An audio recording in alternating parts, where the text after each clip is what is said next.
నేటి భారతం. నేటి భారతం ఏదిరా? నేటి యువతరం ఎక్కడరా? కాసు కోసం ఓటి అమ్మే ఈ భారతములో కన్నీరు మృంగి కాలం గడుపుతున్న ఈ జీవితమేనా? కులము చూపి కరము పట్టి మతము పెట్టి మనిషిని విడిచి నా వారు అంటూ నిన్ను నడి రోడ్డులో విడిచి నా అన్న నా తమ్ముడంటూ నిన్ను నరహత్య చేయుటకు పురుకొల్పి పదవి వ్యామోహములో కన్నవారును విడిచి తోపుట్టులను తుడిచి పదవు కాపాడుకొనుటకు ప్రక్కవాడి ప్రాణాలతో చెలగాటం.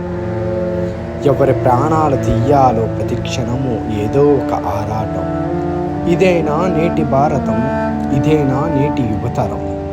జెండాల పట్టి జేజేల కుట్టి తిరుగుతున్న సమయమంతా నా వారు అంటూ పదవి వచ్చాక ఎవడురా నువ్వు అన్న ఈ భారతం. ఇలాగే మారుతున్న ఈ నాటి యువతర ప్రపంచం. ప్రేమతో మీ కర్మదారి.